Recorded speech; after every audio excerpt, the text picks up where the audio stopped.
Hello and welcome to this week's book review with a buzz. The buzz this week is champagne. Well, Prosecco, obviously, not champagne. And the reason is because the XT has finally come off the ramp or the stand and is standing on its own two wheels. It's not finished, but it was really dragging out through Christmas, and there's been major progress today. Also, I don't have any beer, and there was some champagne there, Prosecco, so I thought, let's drink it. And then I thought, it's probably a good time to do book review with a buzz.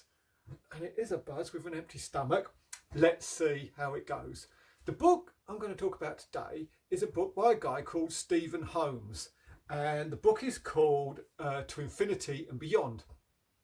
The first thing I knew about Stephen was he supported the Boomtown Rats with his band. And that, for me, was huge. I mean, I'm not a massive Rats fan, but I have a lot of respect for Bob Geldof, the fact that he played Pink in Pink Floyd's The Wall, which hasn't really dated very well. Not as, certainly the album's dated better than the but I'm not reviewing Pink Floyd The Wall.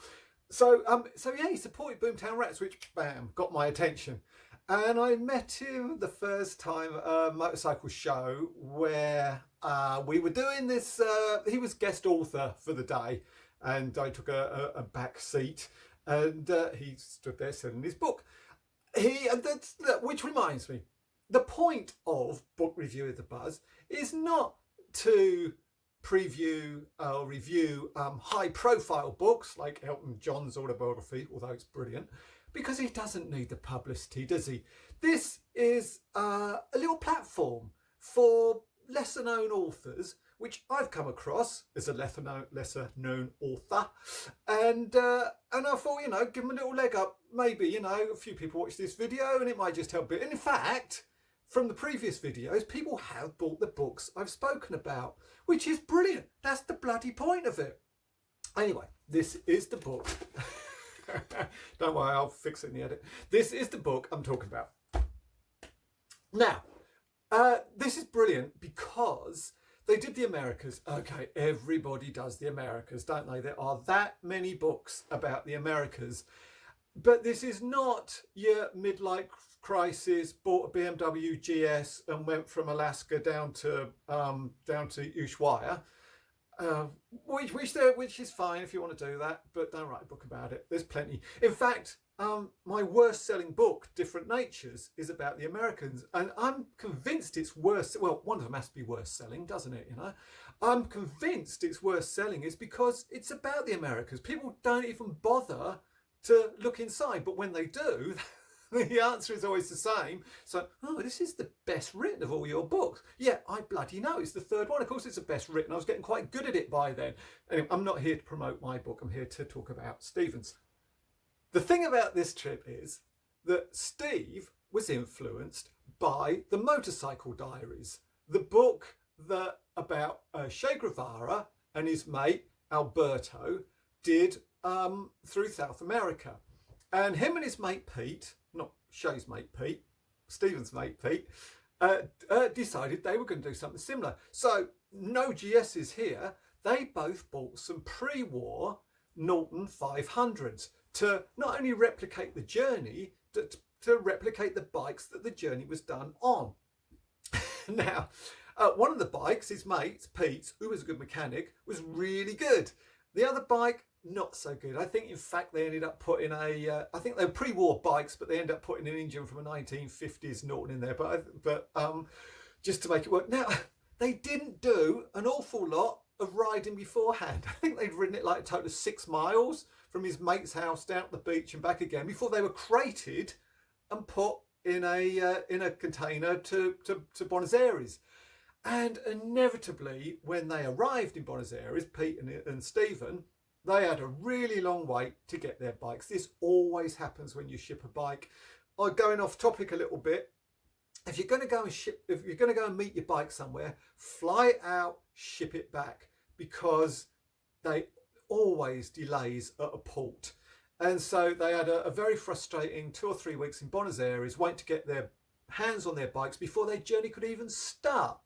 But when it did, It was really. Firstly, the book starts. Stephen's got a joke for every page. They got on their bikes and they wanted to do the trip that Che and Alberta had done, which involved going over the Andes, over to Chile, up through the Atacama Desert, except it wasn't, because Che and his mate didn't make it that far. They stopped in a town called Los Angeles in Chile and left their bikes there.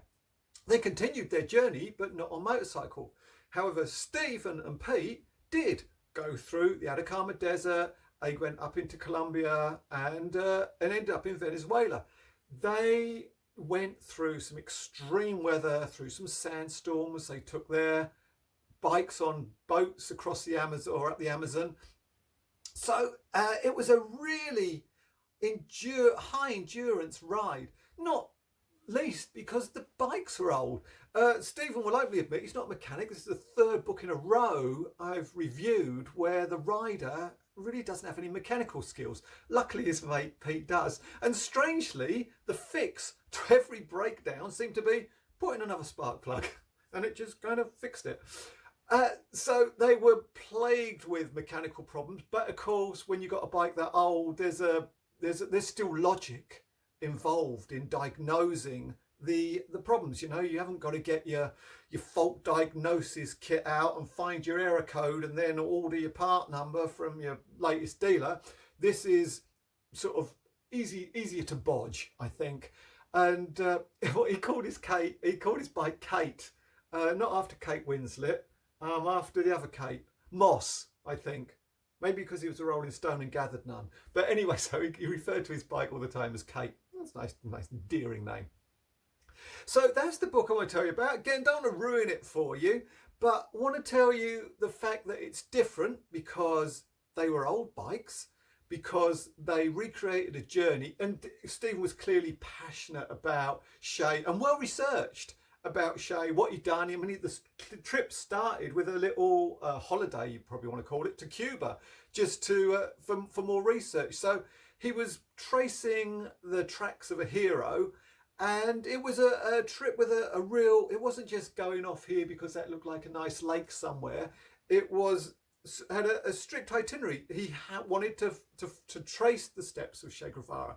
So a real good twist, a good angle to a journey, I think. So probably one of the lesser heard books. Don't judge the book by its cover. I don't think he's going to win any awards on his cover.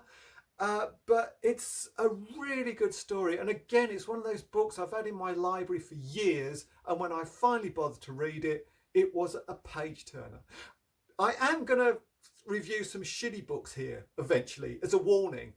I'm just a little bit not sure how I'm going to word it because, again, I know the authors. Anyway, this isn't a shitty book. This is a good book. And I thoroughly recommend it. If you want to read a book about the Americas that has a twist, old bikes, different trail, different topic, different angle, then To Infinity and Beyond by Stephen Holmes is something I definitely recommend. God, I got through it. Book review with a buzz. Isn't the XT cool? Thanks for watching. See ya.